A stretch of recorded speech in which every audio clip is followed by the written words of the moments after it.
एक छोटे से गांव में एक पुरानी और भुतहा हवेली थी, जिसे गांव वाले भूतिया हवेली कहते थे। सालों से कोई उस हवेली में कदम रखने की हिम्मत नहीं करता था, क्योंकि कहा जाता था कि वहां बुरी आत्माएं रहती है। लेकिन एक दिन 4 दोस्तों राहुल, सुमित, प्रियंका और नेहा ने इस हवेली के रहस्य का पता लगाने की ठानी।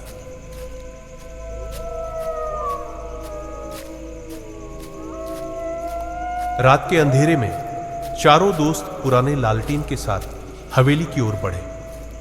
हवेली गांव से थोड़ी दूरी पर थी और रास्ते में सिर्फ जंगल और झाड़ियों के अलावा कुछ नहीं था। हवेली के सामने पहुंचकर उन्होंने उसकी खंडहरनुमा दीवारें देखी। दरवाजा पुराने लोहे का बना था, जो अब जंग से भर चुका था।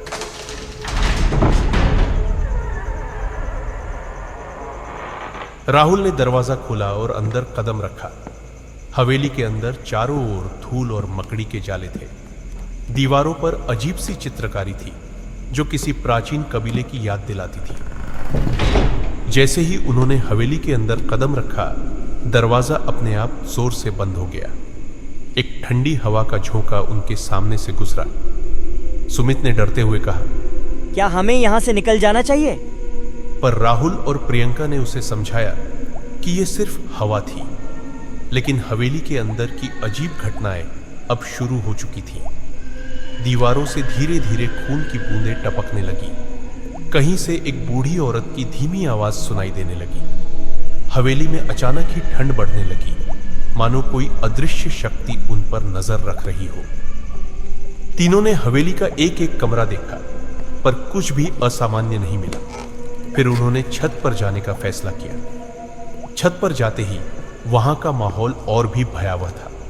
वहां एक पुराना झूला था, जो हवा में धीरे धीरे हिल रहा था। पास में ही एक पुरानी तस्वीर पड़ी थी, जिसमें 3 बच्चों की तस्वीर थी, जिनके चेहरे बहुत डरावने थे। प्रियंका ने वो तस्वीर उठाई और तभी अचानक हवा का तेज झोंका आया और वो तस्वीर जलकर राख हो गई। राहुल अचानक चीख पड़ा, देखो, वहां कुछ है। तीनों ने मुड़कर देखा तो एक काले कपड़े में लिपटा साया उनकी तरफ बढ़ रहा था। उस साये की आंखें लाल थीं और उसकी आवाज बहुत भयानक थी।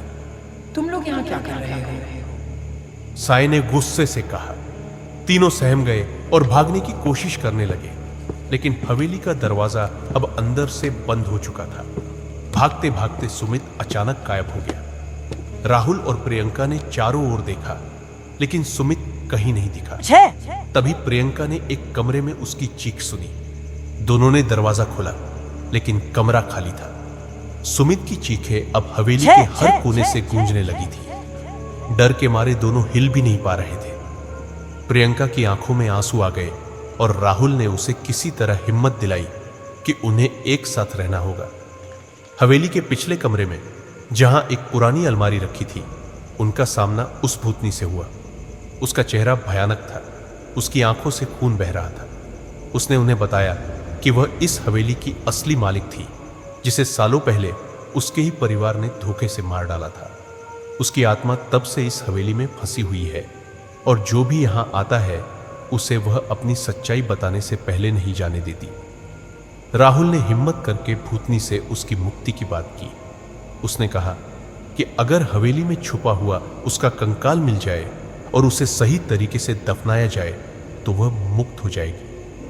तीनों ने मिलकर कंकाल ढूंढने की ठानी। जैसे ही उन्हें हवेली के तहखाने में एक पुरानी तिजोरी मिली, जिसमें उसका कंकाल बंद था, उन्होंने उसे बाहर निकाला और पास के श्मशान घाट में उसकी सही तरीके से अंत्येष्टि की। जैसे ही कंकाल को अग्नि दी गई, हवेली की दीवारों पर बनी सारी अजीब चित्रकारियां गायब हो गई और भूतनी का साया भी धीरे धीरे मिट गया। हवेली की आत्मा अब मुक्त हो चुकी थी और गांव के लोग भी अब इस हवेली को भूतिया नहीं मानते थे। तीनों दोस्तों ने चैन की सांस ली और हवेली से बाहर निकले।